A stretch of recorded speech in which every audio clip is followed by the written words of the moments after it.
तो आइए स्टार्ट करते हैं। गांधी जी के गिरफ्तार होने के बाद धरासन साल्ट वर्क्स पर हमला करने हेतु की गई यात्रा का नेतृत्व जो है किसने किया था? तो ऑप्शन है, पहला है अब्बास तैयब जी, दूसरा है मदन मोहन मालवीय, तीसरा ऑप्शन है जवाहरलाल नेहरू और चौथा ऑप्शन है उपयुक्त में से एक से अधिक और पांचवा है उपयुक्त में से कोई नहीं। इसी तरह ऑप्शन जो है आपके एग्जाम हॉल में रहने की संभावना है, तो इसलिए इसका आंसर बताइए क्या हो जाएगा? तो इसका आंसर हो जाएगा अब्बास तैयब जी। और ये धरसाना साल्ट जो है ये आपका कहाँ पे है? ये गुजरात राज्य में स्थित है। और ध्यान रखिएगा, अमेरिका के पत्रकार वेब मिलर ने धरासन घटना का विस्तृत रूप से आंखों देखा हाल का वर्णन किया है। और ये जो धरासन का जो घटना हुआ था ये सविनय अवज्ञा आंदोलन के बाद हुआ था। अगला क्वेश्चन है कि सिपाही विद्रोह के दौरान गवर्नर जनरल कौन थे? जब सिपाही विद्रोह हुआ था उस समय गवर्नर जनरल कौन थे? तो उस समय गवर्नर जनरल हो जाएगा, बताइए क्या हो जाएगा इसका आंसर? तो उस समय लॉर्ड कैनिंग जो है गवर्नर जनरल थे। और ये भी ध्यान रखिएगा कि 1857 में सिपाही विद्रोह का जो तत्कालिक कारण था गाय और सुअर के चर्बी से बने कारतूस के कवर का जो है प्रयोग करना तत्कालिक उसका कारण था। और यही कैनिंग है जो भारत के प्रथम जो वायसराय भी ये कैनिंग प्रथम वायसराय थे। अगला क्वेश्चन है, गवर्नर जनरल लॉर्ड डलहौजी ने किस साम्राज्य को चेरी नाम दिया था? तो किस साम्राज्य को चेरी नाम दिया है बताइए? तो इसका ऑप्शन है अवध साम्राज्य, दूसरा है ग्वालियर साम्राज्य और तीसरा ऑप्शन है विजयनगर साम्राज्य और चौथा है उपयुक्त में से एक से अधिक और पांचवा है उपयुक्त में से कोई नहीं। तो आपको इसका जो है आंसर देना है, तो हो जाएगा अवध का जो साम्राज्य है यानी इसी को जो है चेरी नाम दिया था। और ये भी ध्यान रखिएगा, वर्ष 1956 में अवध राज्य का विलय कुशासन का आरोप लगाकर जो है किया गया था। और डलहौजी का जो कार्यकाल था 1848 से 1856 ईस्वी तक इसका कार्यकाल था। अगला क्वेश्चन है, क्वेश्चन नंबर हो जाएगा 44 कि अगला क्वेश्चन है 44 की निम्नलिखित में से यानी किसने रेड रॉड्स आंदोलन का आयोजन किया था? तो रेड रॉड्स आंदोलन इसी को जो है लाल कुर्ती आंदोलन के नाम से भी जाना जाता है। तो बताइए क्या हो जाएगा? इसका ऑप्शन है जेबी कृपलानी, दूसरा है खान अब्दुल गफ्फार खान और तीसरा है शौकत अली और चौथा उपयुक्त में से एक से अधिक और पांचवा ऑप्शन है उपयुक्त में से कोई नहीं। तो इसका आंसर हो जाएगा खान अब्दुल गफ्फार खान के द्वारा रेड शॉर्ट्स या लाल कुर्ती जो आंदोलन चलाया गया था। और ये भी ध्यान रखिएगा कि खुदाई खिदमतगार संगठन की स्थापना भी 1929 ईस्वी में खान अब्दुल गफ्फार खान के द्वारा किया गया था। अगला क्वेश्चन है, किस आंदोलन को भारत का पहला जो है सविनय अवज्ञा आंदोलन कहा जाता है? तो भारत का पहला सविनय अवज्ञा आंदोलन कहेगा तो कौन हो जाएगा? तो ये चंपारण जो आंदोलन है इसी को भारत का पहला सविनय अवज्ञा आंदोलन कहा जाता है। ध्यान रखिएगा कि गांधी जी का भारत में पहला सत्याग्रह जो है 1917 ईस्वी में चंपारण सत्याग्रह था। अब बिहार के एक किसान नेता जिसका क्या नाम था जिसने गांधी जी को चंपारण आने के लिए प्रेरित किया था, तो उसका नाम हो जाएगा राजकुमार शुक्ल। और ये भी ध्यान रखिएगा कि गांधी जी के चंपारण सत्याग्रह का विरोध किया था, तो किसने विरोध किया था? तो इसका विरोध जो है एनजी रंगा ने किया था। और इस बात को भी ध्यान रखिएगा कि रविन्द्रनाथ टैगोर ने चंपारण सत्याग्रह के दौरान ही गांधी जी को महात्मा की उपाधि दिया था। अगला क्वेश्चन है, स्वेज नहर नामक कृत्रिम जल मार्ग जो है इनमें से यानी किन सागरों को जोड़ता है?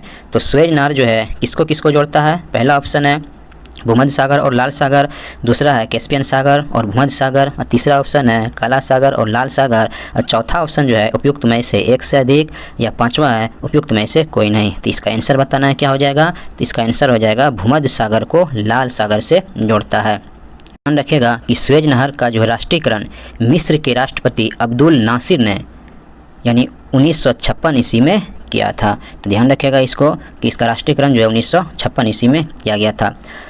अगला क्वेश्चन है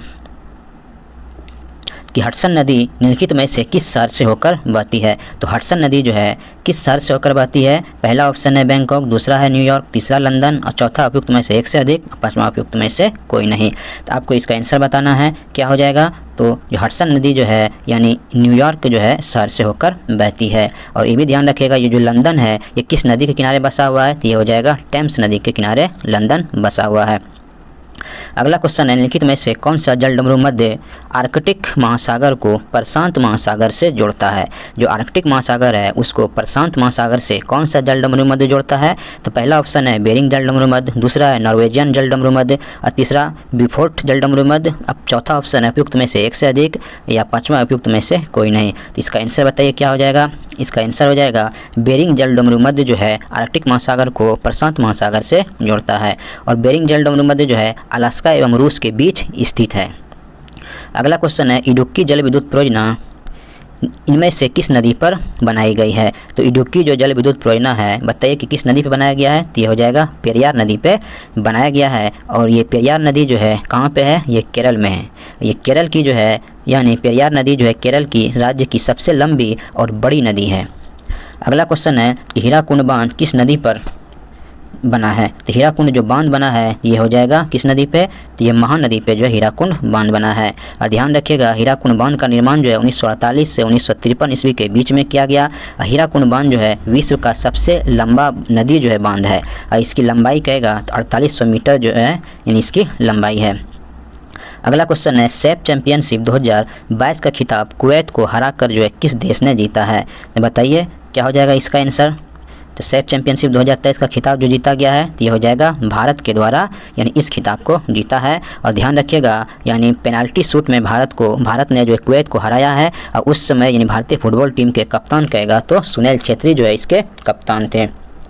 अगला क्वेश्चन है कि चंद्रयान 3 को किस तिथि को लॉन्च किया गया? बहुत इंपॉर्टेंट क्वेश्चन है कि चंद्रयान 3 को जो है किस तिथि को लॉन्च किया गया? तो ये हो जाएगा 14 जुलाई 2023 को जो है इसको लॉन्च किया गया है। और इस बात को भी ध्यान रखिएगा कि चंद्रयान 3 में एक लैंडर, एक रोवर और एक जो है प्रोपल्सन मॉड्यूल लगा हुआ है। और चंद्रयान 3 का कुल भार कहेगा तो 3900 किलोग्राम जो इसका भार हो जाएगा। अगला क्वेश्चन है कि छात्रों में उद्यमशीलता का विकास और कौशल विकास करने के लिए तेजस्वी कार्यक्रम कहाँ प्रारंभ किया गया है? तो बताइए तेजस्वी जो है कार्यक्रम जो है कहाँ प्रारंभ किया गया? पहला ऑप्शन है बिहार, दूसरा मध्य प्रदेश, तीसरा उत्तर प्रदेश, और चौथा उपयुक्त में से एक से अधिक, और पांचवा उपयुक्त में से कोई नहीं। तो इसका आंसर हो जाएगा यानी मध्य प्रदेश में तेजस्वी कार्यक्रम प्रारंभ किया गया है। आगे है जल शक्ति मंत्रालय द्वारा जारी जल निकायों की पहली गणना के अनुसार सर्वाधिक जलाशय वाला राज्य कौन सा है? तो सर्वाधिक जलाशय वाला राज्य कहेगा तो कौन सा हो जाएगा? तो इसका आंसर हो जाएगा पश्चिम बंगाल जो सर्वाधिक जलाशय वाला राज्य है। और ध्यान रखिएगा दूसरे नंबर पे कहेगा तो हो जाएगा उत्तर प्रदेश, और तीसरे नंबर पे आंध्र प्रदेश। अगला क्वेश्चन है कि हाल ही में अजरबैजान के बाकू में आयोजित ISSF विश्व कप 2023 में भारत पदक तालिका में कौन सा स्थान पर रहा है? तो भारत जो है किस स्थान पर रहा था? जो बाकू में आयोजित किया गया था ISSF विश्व कप 2023, इसमें भारत का स्थान था दूसरे नंबर पे भारत रहा था। और ये भी ध्यान रखिएगा इसमें भारत ने जो है 1 स्वर्ण पदक, 2 रजत पदक और 1 कांस्य पदक के साथ टोटल जो है 4 पदक जीते थे। अगला क्वेश्चन है क्वेश्चन नंबर 56 है कि सांग महोत्सव का आयोजन कहाँ किया गया? जो सांग महोत्सव है इसका जो आयोजन है कहाँ पे किया गया बताइए? ऑप्शन दिया हुआ है पहला हरियाणा, दूसरा गुजरात, तीसरा पंजाब, और चौथा उपयुक्त में से एक से अधिक, और पांचवा है उपयुक्त में से कोई नहीं। तो सांग महोत्सव का जो आयोजन किया गया है इसका आयोजन जो हरियाणा में किया गया है। और इस बात को भी ध्यान रखिएगा गुजरात जो है यहाँ पे जो है उत्तरायण और जो है रण महोत्सव का आयोजन किया जाता है, और राजस्थान में जो है पुष्कर मेला का आयोजन किया जाता है, और पंजाब कहेगा तो यहाँ पे जो है गुरु पर्व और वैसाखी जो है त्यौहार मनाया जाता है।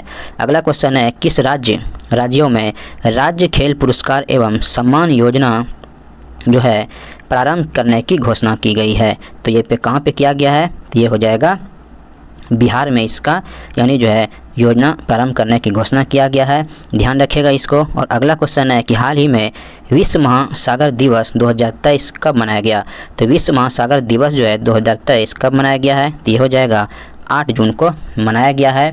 और ध्यान रखिएगा इसका थीम कहेगा तो क्या हो जाएगा? Planet ocean the tides are changing जो है इसका थीम था। अगला क्वेश्चन है किसने 12 अगस्त 1765 को अंग्रेज़ों को बंगाल, बिहार और उड़ीसा की दीवानी देने का फरमान दिया था? तो कौन हो जाएगा 12 अगस्त को? तो 12 अगस्त को जो दीवानी दिया था ये शाह आलम द्वितीय के द्वारा दिया गया था। और इसमें एक बात और याद रखिएगा कि क्लाइव ने 12 अगस्त 1765 को मुगल बादशाह शाह आलम द्वितीय से इलाहाबाद की संधि की थी। तो 12 अगस्त को कौन सा संधि हुआ था? ये इलाहाबाद का संधि हो जाएगा। और जस्ट इसके यानी जो है 4 दिन बाद 16 अगस्त 1765 ईस्वी को इलाहाबाद में एक अन्य संधि यानी अवध के नवाब शुजाउद्दौला के साथ हुआ था। अगला क्वेश्चन है क्वेश्चन नंबर 60 है, सिखों के जो दूसरे गुरु कौन थे? तो सिखों के जो दूसरे गुरु है तो ये हो जाएगा गुरु जो है यानी अंगद जो है सिखों के दूसरे गुरु हो जाएगा। और सिखों का प्रथम गुरु कहेगा तो गुरु नानक हो जाएगा। और ये गुरु हरगोविंद जो है सिखों के छठे गुरु है। और अर्जुन देव कहेगा तो ये हो जाएगा सिखों के पाँचवें गुरु हो जाएगा। अगला क्वेश्चन है कि 9वीं शताब्दी में हिंदू धर्म के पुनर्जागरण का श्रेय निम्नलिखित में से किसे दिया जाता है? तो पुनर्जागरण का जो श्रेय दिया जाता है तो ये हो जाएगा कौन हो जाएगा? तो इसका आंसर हो जाएगा राजा राम मोहन राय को पुनर्जागरण का जो है यानी श्रेय दिया जाता है। और ध्यान रखिएगा राजा राम मोहन राय को भारतीय पुनर्जागरण का मसीहा या अग्रदूत कहा जाता है। अगला क्वेश्चन है क्वेश्चन नंबर 62 है कि भगत सिंह और उसके साथियों ने किसका बदला लेने के लिए ब्रिटिश अधिकारियों जॉन सॉन्डर्स की हत्या की थी? तो जॉन सॉन्डर्स की जो हत्या की थी ये किसके बदला लेने के लिए? तो ये हो जाएगा, इसमें से ऑप्शन दिया हुआ है, पहला है राम प्रसाद बिस्मिल की मौत, या चोरी चोरा की घटना में ग्रामीणों की मौत, या लाला लाजपत राय की मौत। तो ध्यान रखिएगा सॉन्डर्स की हत्या के लिए जो है लाला लाजपत राय की मौत का बदला लेने के लिए जो है भगत सिंह और उनके साथियों ने यानी सॉन्डर्स की हत्या किया था। अगला क्वेश्चन है सिकंदर के जो है गुरु थे, तो सिकंदर का गुरु के बारे में बताना कौन हो जाएगा? तो सिकंदर का जो गुरु थे तो ये हो जाएगा अरस्तु जो है सिकंदर के गुरु थे। और ये भी ध्यान रखिएगा कि सिकंदर जो है के पिता का नाम कहेगा तो फिलिप द्वितीय जो है सिकंदर के पिता का नाम था। अगला क्वेश्चन है झेलम का युद्ध जो है किसने जीता है? तो झेलम का जो युद्ध जो जीता है किसने जीता? और ये जो है झेलम का युद्ध जो है यानी सिकंदर के द्वारा जीता गया है। और इस बात को भी याद रखिएगा कि झेलम का युद्ध को ही जो है हाईरिस्पेड का युद्ध भी कहा जाता है यानी हाई डेस्पीड का युद्ध कहा जाता है। और ये युद्ध जो लड़ा गया था 326 BC में लड़ा गया था। अगला क्वेश्चन दिया हुआ है क्वेश्चन नंबर 65 है कि बिहार के मानचित्र में स्थान 1 जो यहाँ पे स्थान 1 दिख रहा है में मृदा जो है पाए जाते हैं। तो ध्यान से देखिए यहाँ पे जो है स्थान 1 जो है यानी इसमें जो है यानी कौन सा मृदा पाया जाता है? तो बताइए। तो ये हो जाएगा इसका जो आंसर हो जाएगा यानी यहाँ पे जो है टाल मृदा पाई जाती है। तो ध्यान रखिएगा टाल मृदा सबसे उपजाऊ मृदा है।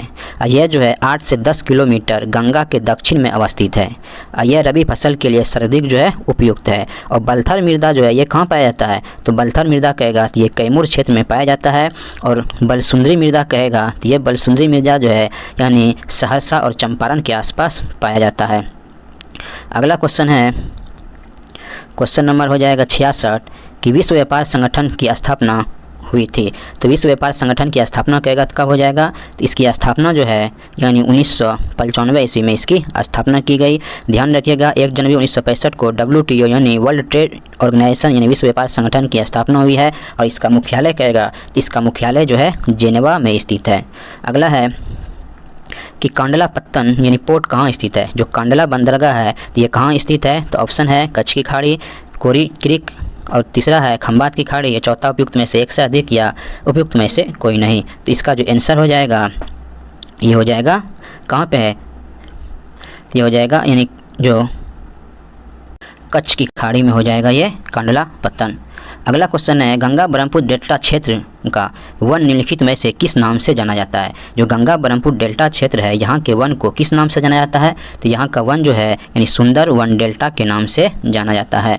अगला क्वेश्चन है कि निम्नलिखित में से कौन बायोस्फीयर रिजर्व या सुरक्षित जीव मंडल नहीं है? तो कौन जो है बायोस्फीयर रिजर्व या सुरक्षित जो है जीव मंडल नहीं है? तो आपको बताना है, पहला है मन्नार की खाड़ी ऑप्शन, दूसरा है नीलगिरी, तीसरा काजीरंगा, और चौथा उपयुक्त में से एक से अधिक, और पांचवा है उपयुक्त में से कोई नहीं। तो इसका आंसर जो हो जाएगा यानी काजीरंगा जो है बायोस्फीयर रिजर्व या सुरक्षित जीव मंडल में नहीं आता है। अगला क्वेश्चन है कि लूनी जो है किसकी नदी यानी लूनी जो है किसकी सहायक नदी है? ध्यान से देखिएगा इस क्वेश्चन को, लूनी जो है किसकी सहायक नदी है? ऑप्शन है गंगा की, यमुना की, या चंबल की, या सिंधु की, या उपयुक्त में से कोई नहीं। तो इसका आंसर जो हो जाएगा यानी ये जो है इसका आंसर उपयुक्त में से कोई नहीं, क्योंकि लूनी नदी जो है अरावली पर्वत के निकट नाग पहाड़ियों से उत्पन्न होकर जो है दक्षिण पश्चिम क्षेत्र में प्रवाहित होकर ये कच्छ के रण में जाकर गिर जाती है। तो ये कच्छ के रण में गिर जाती है यानी इसका जो है कोई सहायक नदी यानी लूनी जो है किसी की सहायक नदी नहीं है। अगला क्वेश्चन है इनमें से यानी अधिक वर्षा कहाँ होती है, तो बताना है कि सबसे अधिक वर्षा कहाँ होती है, तो मंगलोर में या चेरापूंजी में या मासीराम में या उपयुक्त में से एक से अधिक। तो इसका आंसर जो हो जाएगा, सबसे ज़्यादा जो बारिश होता है मासीराम जो मेघालय है वहाँ पे सबसे अधिक वर्षा होती है। अगला क्वेश्चन है, विश्व का सर्वोच्च जो है पर्वत शिखर एवरेस्ट जो है नेपाल में किस नाम से प्रसिद्ध है। तो नेपाल में एवरेस्ट जो है इसको किस नाम से जाना जाता है, तो इसको जो है यानी सागर माथा के नाम से जाना जाता है। ध्यान रखिएगा, भारत की सर्वोच्च चोटी कहेगा तो K2 या गॉडविन ऑस्टिन है, यह जो है यानी POK पाक अधिकृत कश्मीर में ये स्थित है। कौन? K2 जो भारत की सबसे ऊँची चोटी हो जाएगा। अगला क्वेश्चन है, भारतीय संविधान की सबसे बड़ी जो है विशेषता है, तो भारतीय संविधान की सबसे बड़ी विशेषता कहेगा तो क्या हो जाएगा कि यहाँ की सबसे बड़ी विशेषता है कि सबसे जो है बड़ी यानी संविधान है। भारत की संविधान सबसे जो है बड़ी संविधान है और USA की संविधान जो है विश्व की सबसे छोटी संविधान है। अगला क्वेश्चन है कि संविधान जो है संविधान के किस अनुच्छेद में यह वर्णित है कि प्रत्येक व्यक्ति धार्मिक विश्वास और उसके अनुरूप आचरण करने के लिए तथा अपने विचारों को दूसरे के समक्ष रखने में स्वतंत्र है। तो किस आर्टिकल में ऐसा कहा गया है, तो ये हो जाएगा अनुच्छेद जो है 25 में कहा गया है। अगला क्वेश्चन है, भारतीय संविधान के किस अनुच्छेद में गौ हत्या पर प्रतिबंध लगाया गया है। तो गौ हत्या पर प्रतिबंध कहेगा ये अनुच्छेद जो है हो जाएगा 48 में यानी कहा गया है। तो ध्यान रखिएगा, जो आर्टिकल जो 48 है इसमें राज्य सरकार द्वारा दुधारू एवं जो है भारवाहक पशु की हत्या पर रोक लगाया गया है और इसके विकास एवं जो है संवर्धन के लिए कार्य करेगा। और भारतीय संविधान का अनुच्छेद 48 का क के अंतर्गत पर्यावरण संरक्षण का उल्लेख किया गया है। अगला क्वेश्चन है कि किसको जो है यानी कायम करके शांति को सर्वोत्तम रूप में पाया जा सकता है, यानी किसको कायम करके शांति को जो है सर्वोत्तम रूप में पाया जा सकता है। तो ये हो जाएगा ऑप्शन देखिए, पहला है स्वतंत्रता को, दूसरा है समानता को, तीसरा है न्याय को और चौथा ऑप्शन है उपयुक्त में से एक से अधिक और पांचवा है उपयुक्त में से कोई नहीं। तो इस प्रश्न का जवाब दीजिए, तो इसमें से हो जाएगा इसका आंसर हो जाए उपयुक्त में से एक से अधिक। यानी जो है शांति कायम करने के लिए आपको स्वतंत्रता की भी जरूरत होती है, समानता का भी होती है और न्याय का भी होता है, इसलिए उपयुक्त में से एक से अधिक इसका आंसर हो जाएगा। अगला क्वेश्चन है, 1943 में भारत के किस राज्य में भयानक अकाल पड़ा था। तो भारत के जो है किस राज्य में यानी 1943 में भयानक अकाल पड़ा था, बताइए कौन सा हो जाए इसका आंसर। ऑप्शन है पहला उड़ीसा, दूसरा बिहार, तीसरा बंगाल और चौथा उपयुक्त में से एक से अधिक और ई वाला है उपयुक्त में से कोई नहीं। तो सबसे ज़्यादा जो है हो जाएगा बंगाल में जो है भयानक जो है अकाल पड़ा था 1943 ईस्वी में। अगला क्वेश्चन है, क्वेश्चन नंबर 78 है कि यदि जो है धन यानी मुद्रा बहुत अधिक हो और जो है माल यानी बहुत कम हो तो जो है एक मिनट, हाँ, तो यदि जो है धन यानी मुद्रा जो बहुत अधिक है और माल जो है यानी बहुत कम है तो वह जो स्थिति होती है तो वह कौन सी स्थिति हो जाएगा। अगर मुद्रा जो बहुत अधिक रहेगा मार्केट में और सामान जो बहुत कम रहेगा तो उसी को तो क्या कहा जाता है, मुद्रा स्फीति कहा जाता है।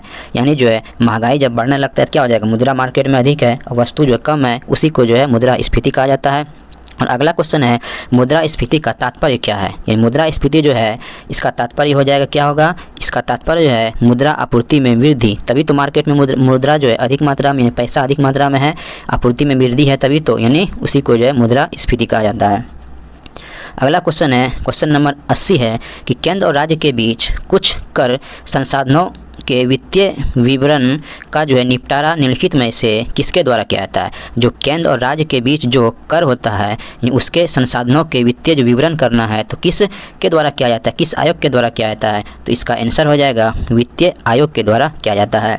ध्यान रखिएगा, अनुच्छेद जो है 280 के अंतर्गत यानी वित्तीय आयोग का गठन किया जाता है और वित्तीय आयोग का गठन जो है 5 वर्षों पर राष्ट्रपति द्वारा किया जाता है।